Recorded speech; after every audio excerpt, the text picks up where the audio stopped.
bisa menyimpulkan bahwa tanggal 1 Zulhijjah. Oke, ini video tuh termasuk video apa ya? Ada yang tahu nggak? Teks berita. Oh iya benar. Biasanya kalian itu melihat teks berita atau membaca teks berita itu di mana? TV, YouTube, TikTok. Oh iya TikTok. Sekarang lagi booming-boomingnya ya TikTok. Lalu biasanya di dalam teks berita itu ada apa? Kalian tahu nggak? ada beritanya, Ada beritanya. Nah berita itu berdasarkan apa? fakta, Kejadian. Oh ya kejadian. Dengan baik. Oke, selanjutnya adalah dari video singkat ini kalian pasti tahu apa yang akan kita pelajari hari ini? tahu, Apa? berita, Cerita. Nah, di sini itu kalian akan mempelajari menganalisis 5W1H, kemudian menganalisis membedakan fakta dan opini, lalu kalian akan mempresentasikan ya analisis kalian. Nanti Ibu akan jelaskan lebih lanjut lagi. Selanjutnya Ibu akan melihatkan tokoh. Nah, kalian tahu nggak ini siapa? tahu, Oke, siapa? Najwa Ya, kalian tahu nggak dia ini apa? Maksudnya pekerjaannya atau apanya gitu? jurnalis, Ya, jurnalis. Nah, kalian di sini ada yang mau jadi jurnalis apa enggak ini? Oke, berarti Mbak Zahra ini mau ya? Mau. Nah, kalau mau jadi jurnalis, berarti kalian itu harus memiliki dasar-dasar ilmu berita ya, karena Mbak Najwa Shihab ini juga pastinya memiliki ilmu dasar teks berita untuk menjadi jurnalis. Berarti kalian harus semangat ya di pelajaran kali ini.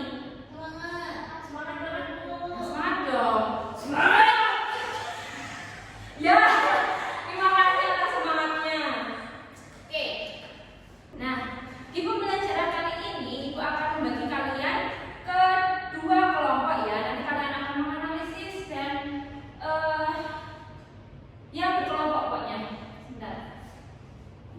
Ibu akan bagi dengan ini.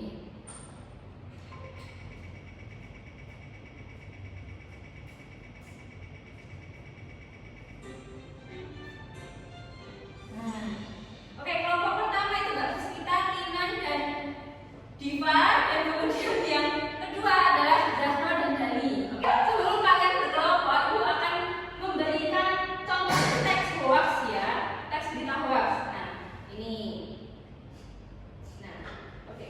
Nah, kalian itu kalau dapat berita kayak gini, kalian mengeceknya gimana? Kalau itu hoax atau itu berita fakta? nggak tahu, Oh, nggak tahu. Emang bisa dicek Ibu, Bisa. Caranya itu ketika kalian membaca berita, kalian harus tahu dulu ini tuh kejadian nyata apa enggak, di mana, kapan, itu harus tahu ya. Terus sumbernya itu dari mana gitu. Nah, sekarang kalian berkelompok ya. Nanti setiap kelompok akan mendapatkan teks berbeda. Nah, nanti akan kalian analisis, yaitu yang pertama unsur 5W+1H. Kemudian yang kedua bedakan atau temukan ya, kalau salah satunya nggak ada nggak apa-apa. Membedakan fakta dan opini. Kalau opininya nggak ada berarti ya nggak usah. Kemudian yang ketiga, apakah berita itu valid atau dapat dipercaya. Nanti kalian kasih alasan ya. Oke, betul apa enggak? Oke.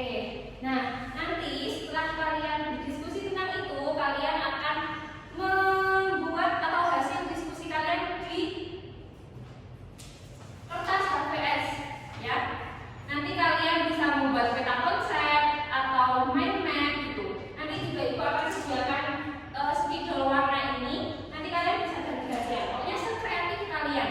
Nah, nanti juga kalian akan mempresentasikan di depan sebentar saja. Nah, nanti selanjutnya Ibu akan jelaskan lagi. Oke? Oke. Ibu akan kasih satu kelompok, satu laptop juga ya, untuk melihat kalian cari-cari informasi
besok minggu depan dikumpulkan ya.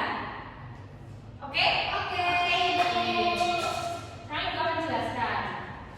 Nah, tadi kita udah mempelajari teks berita. Jadi teks berita adalah tulisan yang menyajikan informasi faktual dan aktual tentang suatu peristiwa, disampaikan dengan jelas dan ringkas. Biasanya itu dimuat di koran, kemudian majalah atau platform online. Kemudian ini ada contohnya, ini ada video di YouTube, kemudian platform daring seperti Detik.com, kemudian berita koran. Kalian masih ada yang sering membaca koran nggak? Nggak apa-apa. Kalian kalau berita dapatnya dari mana? TikTok. Tapi kalian harus mengecek ya itu hoax atau tidaknya. Nah, unsur-unsurnya tadi itu ada apa aja? 5W 1H. Oke, 5W 1H. What, apa? Menjelaskan peristiwa yang terjadi. Kemudian di mana? Where. Menunjukkan lokasi peristiwa. Kemudian kapan? When. Menyatakan waktu terjadinya peristiwa. Lalu siapa? Menyebutkan siapa yang terlibat dalam peristiwa itu. Lalu mengapa? Why. Menjelaskan penyebab peristiwa itu. Dan yang terakhir adalah bagaimana. Menjelaskan proses atau cara terjadinya peristiwa. Nah, ini fakta dan opini. Perbedaannya.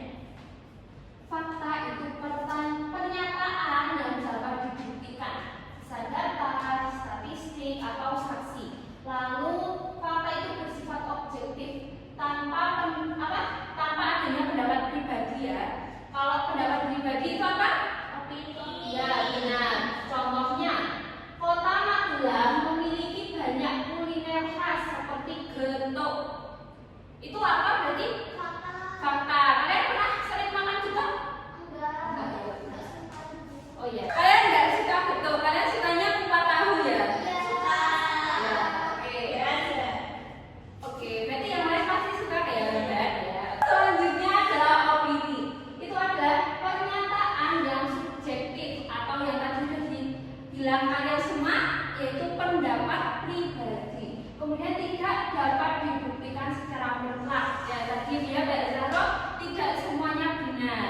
Kemudian contohnya, saya merasa kuliner di Magelang itu sangat lezat dan beragam. Kan itu ada ya, saya merasa, ada kata merasa, berarti belum bisa dibuktikan secara mutlak. Nah, peran dalam fakta itu, peran dalam berita itu fakta menyajikan informasi yang akurat dan objektif. Kalau opini itu memberikan sudut pandang atau interpretasi. Nah, itu. Selanjutnya ini adalah soal evaluasi. Kalian tulis di buku. Besok minggu depan kalian kumpulkan ya. Ini sebagai PR. Oke, tulis dulu. Oke, kalian sudah mencatat semuanya? Sudah, Bu. Oke. Ada yang bisa menyimpulkan nggak pembelajaran kita hari ini itu apa? Nggak ada?